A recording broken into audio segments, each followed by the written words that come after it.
स्वस्थ और सानंद होंगे।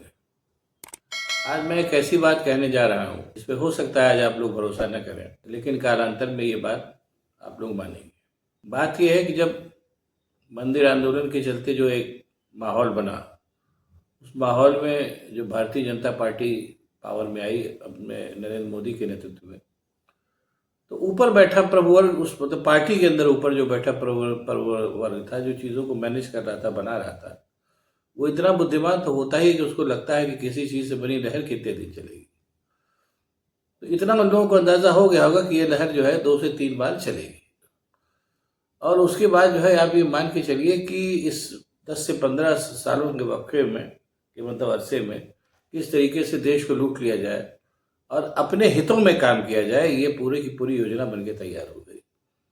और मोटे तौर पर ये मान के चलिए जितनी जल्दबाजी में नरेंद्र मोदी ने काम किया, एक के बाद एक योजनाएं बनाना और योजनाएं बना के बाद में विदेश चले जाना, वो ये इस बात को दर्शाता है कि इन लोगों को मालूम था कि ये लहर 10 से 15 साल रहेगी, और 10 से 15 साल की लहर में अपने लोग जो हैं, जो ऐसे अडानी अंबानी जैसे जो इंडस्ट्रियलिस्ट हैं, जो जिसको कहना चाहिए कि जो क्या नाम है, जो जिसको कहना चाहिए कि क्रोनी कैपिटलिस्ट है, जो हिंदुस्तान को लूट करके ही अपनी झोली भरते हैं, उस तरीके के इंडस्ट्रियलिस्ट, और क्या नाम है, उसके अलावा जो उनकी अपनी पार्टी है भारतीय जनता पार्टी और राष्ट्रीय स्वयंसेवक संघ, इन सब के भले के लिए जो लूट मार होनी है, ये समझ लीजिए आज से जब जब ये शासन खत्म होगा तो ये मान के चलिए कि ये पूरी रिपोर्ट खुल के सामने आवेगी कि किस तरीके से ये 15 साल जो है पूरी तरीके से कुछ लोगों के हित में लूट मार करने के लिए इस्तेमाल किए गए। और वो चीज़ें, अब मज़े की बात है कि मैंने ये पहले भी कहा था, आज फिर कह रहा हूँ, और मुझे इस बात की खुशी हो रही है कि ये चीज़ें अभी ही धीरे धीरे खुल के सामने आने लगी हैं। आज ही हिंदू में एक रिपोर्ट छपी है जिसमें बताया गया है कि किस तरीके से नोटबंदी से लेकर के जीएसटी वगैरह लागू करने के फैसले में, बड़ी विस्तृत रिपोर्ट है, आप लोग चाहिएगा तो उसको पढ़ भी लीजिएगा, मतलब हो सकता है पढ़ा भी होगा, किस तरीके से इन सब जो फैसले लिए नरेंद्र मोदी ने, उससे कितना नुकसान हुआ कॉमन मैन का, करोड़ों लोगों की क्या नाम नौकरी चली गई, करोड़ों लोगों की जीविका मतलब कितने रोजगार खत्म हो गए, और ये सब सारी चीज़ें बहुत डिटेल में वो रिपोर्ट छपी है। बहुत कुछ विद्वान लोगों ने मिलकर उस रिपोर्ट को बनाया है। खैर ये होना भी था, ये सही बात है। और मज़े की बात यह है कि अभी मैं आपको दो एग्जाम्पल दूंगा। उस जैसा मैंने कहा ना कि वो अब ये लोग ये मान के चल रहे हैं कि हमारे पास 10 से 15 साल है, उसमें जो कुछ हमको करना है कर बीतना है।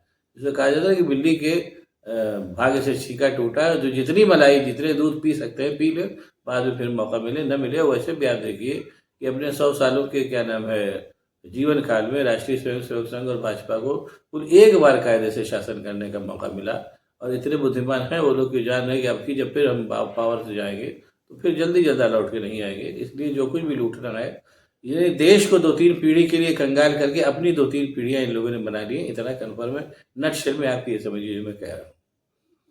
और ये भी और थोड़ा मजे लेने के लिए मैं बता रहा हूँ आपको कि इस बार जो मोदी जी आए हैं तो वो प्रोसेस तो शुरू हो गया है, उनकी सीटें 303 से घट के 240 हो गई।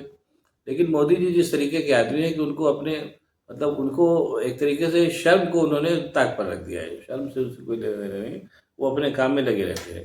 तो अब जैसे एक तरीके से देखा जाए तो ये जो 5 साल है, इन 5 सालों में उन्होंने ज़बरदस्ती देश और दुनिया के वो गले पड़ गए। देश के गले इंडिया को लेकर के प्रधानमंत्री फिर बन गए हैं, और दुनिया के गले तो पहले से भी पड़े थे, फिर पड़े हैं। अभी ही वो जाकर के रूस में और ऑस्ट्रेलिया के गले पड़ के आए हैं। क्यों विदेश जाते हैं, विदेश से लौट के क्या होता है, क्या समझौते होते हैं, क्या बातें, किसी को कुछ नहीं पता। कोई उनके साथ नहीं जाता, जो कुछ है वो अकेले जाएंगे। आप उठा के देख लीजिए क्या नाम है जो लोग वो हैं कि पहले जहाँ तो भैया तो एजेड आदमी, मुझे याद है कि जब पहले जाते थे प्रधानमंत्री लोग विदेश, तो बाकायदा प्रेस कॉन्फ्रेंस होती थी, लौट के बाकायदा आता ही थी, सारी बातें बताई जाती थी कि क्या हुआ क्या नहीं हुआ, समझौते करते, फोटोग्राफ छपते थे। आप सब लोगों ने देखा होगा जो एजेड लोग होंगे, नए लोगों को बेचारों के मौका ही कहा, क्योंकि मोदी जी क्या करने जाते हैं एक बार देख लीजिए। आपकी गोपनीयता, इन लोग जो मोदी जी जिस संगठन से अध्यक्ष मतलब प्रधानमंत्री बने हैं, भारतीय जनता पार्टी और उनका पितृ संगठन राष्ट्रीय स्वयंसेवक संघ, गोपनीयता इनकी पहली शर्त है। आप ये देख लीजिए, क्योंकि गोपनीयता इनकी पहली शर्त है कि मैं पहले ही कह चुका हूँ कि क्योंकि कुछ लोगों के हित के लिए काम करना है इनको, और उसमें भी कोई बुरी बात नहीं, कुछ लोगों के हित के लिए काम करना भी बुरी बात नहीं है, लेकिन कुछ लोगों के हित में काम करना और बाकी लोगों का पेट काट के काम करना है। इसलिए गोपनीयता इस संगठन की पहली शर्त है, चाहे वो भारतीय जनता पार्टी हो, चाहे राष्ट्रीय स्वयंसेवक संघ हो। आप ये देखिए कि मीडिया से कोई लेना देना नहीं, और मीडिया को जानबूझ करके परचेज कर लिया गया। और हिंदुस्तानी मीडिया भी जो देश की बदकिस्मती है कि ऐसा मीडिया है जिसको देश से कोई लेना देना नहीं, उसको केवल अपनी पूंजी से मतलब है, पूंजी उसको मिल गई। वो एक अलग बात है कि मीडिया जो है इतनी तेज़ी से अपनी साख खो चुका है, उससे तेज़ी के चलते। और ये जो है अब जब जब भी सत्ता परिवर्तन होगा तो उस मीडिया का क्या होगा, ये देखने वाला दृश्य होगा। कुल मिला के अब जैसे अभी और देखिए चीज़ें इनके हाथ से धीरे धीरे निकलती भी जा रही है, क्यों निकलनी ही होगी। जब जब आदमी जब कोई सत्ता जो है या कोई व्यक्ति जो है गवर्नेंस के लिहाज से सत्ता पे काबिज ही नहीं है, वो सत्ता पे काबिज इसलिए है कि उसको कुछ लोगों के हित में काम करना है, तो जाहिर सी बात है गवर्नेंस तो धीरे धीरे खत्म होगी ही। वो गवर्नेंस धीरे धीरे खत्म होती दिख भी रही है, आए दिन पुल गिर रहे हैं। और अपने ये जो नीट का परीक्षा है, इसको आप देखिए, उसमें इतनी बड़ी धांधली हो गई। और उसके बाद भी आप बेहयाई देखिए कि सुप्रीम कोर्ट में हलफनामा दिया है कि साहब नीट की परीक्षा में कोई धांधली नहीं हुई है, कुछ जगहों पर पेपर लीक हुए, मतलब। और इसलिए इसलिए नीट की काउंसलिंग जल्दी ही शुरू कर दी जाएगी, और जहाँ जहाँ पेपर लीक हुए वहाँ वहाँ फिर से इम्तहान कराने के बारे में सोचा जाएगा। ये हलफनामा दिया है। नहीं, अभी भी ये मानने को तैयार नहीं है कि नीट का क्या नाम है, पेपर लीक हुआ, और उसमें इतने सारे जो है अभियुक्त पकड़े गए हैं, तब भी ये कह रहे हैं कि नहीं, पेपर लीक नहीं हुआ।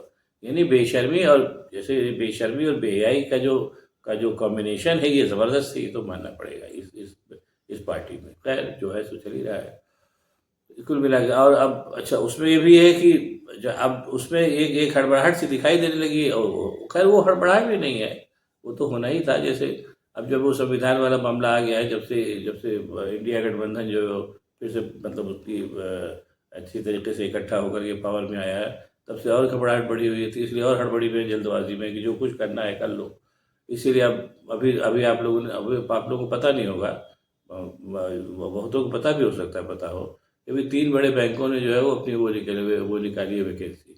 उसमें उन्होंने कहा कि हम अपने यहाँ अप्रेंटिस भर्ती करेंगे 7 साल भर के लिए। यानी कुल मिला के इस दिशा में भी नरेंद्र मोदी एंड कंपनी काम कर रही है कि जितनी भी बड़ी, मतलब जो प्राइवेट कंपनियां हैं, उनके लिए ये आधार तैयार कर दिया जाए कि आज नहीं तो कल हम जब दोबारा पावर में आए, या अगर संभव तो इन्हीं 5 सालों में जो तमाम बड़ी बड़ी कंपनियां हैं वो इन क्या नाम है, निजी पूंजीपतियों के हाथ भेज दी जाए, और उनकी लाइबिलिटी कम से कम करके बेची जाए। जैसे मान लीजिए कोशिश की जाए कि अगर उसमें वहाँ पर किसी एक कंपनी में 2,000 कर्मचारी काम कर रहे हैं, तो उसमें से 200 कर्मचारी पक्के हों और 1,800 वही संविदा वाले हों, जिनको 10,000 रुपया दे करके भगा दिया जाए। ये भी, इस पे भी एक काम चल रहा है।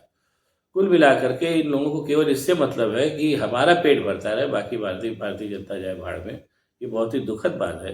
अब ये क्या किया जाए, बहरहाल ये तो है ही। और उसमें भी इससे भी बड़ी बात क्या है कि मैं बात खत्म करूँगा कि बहुत पुरानी बात रही, अभी 10 साल पहले जब अपने मनमोहन सिंह आए थे, मतलब इस लूट को समझने के लिए मैं एग्जाम्पल दे रहा हूँ। मैं जानबूझ के एग्जाम्पल बहुत आंकड़े वाले नहीं देता हूँ, ताकि उसको समझने में थोड़ा आसानी रहे। अभी बहुत पुरानी बात नहीं, 10 साल पहले कि जब मनमोहन सिंह पावर में थे, तो भारतीय क्या नाम है कोष में इतना पैसा था कि छठा वेतनमान लागू किया गया, पैसा मार्केट में बहने लगा, तमाम चीज़ें हुई, उस पर खरीद परचेज बढ़ी, तमाम लोगों के पास ज़बरदस्त रोजगार थे, छोटी बड़ी कंपनियां सब काम करती थी। और 10 सालों में ऐसा क्या हुआ कि लोगों को खाने के लाले पड़ रहे हैं ना, और दूसरी तरफ वर्ल्ड बैंक से जो लोन लिया गया था वो बढ़कर के चौगुना हो गया। हालत ये हो गई कि वर्ल्ड बैंक ने कहा है कि जितनी हिंदुस्तान की आमदनी है उसे लगभग उतना ही इसने कर्ज ले रखा है। तो वो जो कर्ज था वो गया करना, मोटे तौर पर सीधी सी बात है कि वो भविष्य के लिहाज से भी कर्ज लेकर के उसको लूट लिया गया कि दोबारा मौका मिले न मिले, जो मौका मिला है उस मौके का ज़बरदस्त फ़ायदा उठाकर के जितनी संभव लूट हो कर ली जाए, बाद में जो होगा देखा जाएगा। इस मानसिकता के साथ ये शासन चल रहा है। ये शासन मैं फिर कह रहा हूँ कि केवल लूट की मानसिकता से चल रहा है, और लूट की मानसिकता से चल रही शासन को चलाने के लिए जगह जगह माफिया तंत्र खड़ा हो गया है। जैसे पर्चा लीक करने वाला माफिया है, इसने करीब 70 पर्चे लीक करा दिए। अब इस देश का क्या होगा ये मैं नहीं कह सकता, बहरहाल जो होगा सामने आएगा। लेकिन मैं फिर इस बात को कह के बात खत्म कर रहा हूँ, ये जो पूरे 15 साल है, ये 15 साल जो है भयानक लूट के लिए जाने जाएंगे। नरेंद्र मोदी के 15 साल, जिसमें देश का बेड़ा गर्क हो गया है, बाद में जो होगा देखा जाएगा। अब आपको अगर मेरा वीडियो पसंद आया तो इसको शेयर करिए, लाइक करिए, साथ ही साथ मेरे चैनल को सब्सक्राइब करिए, ताकि मैं ऐसी और भी बातें आपको बताता रह सकूँ। बहुत बहुत धन्यवाद, नमस्कार।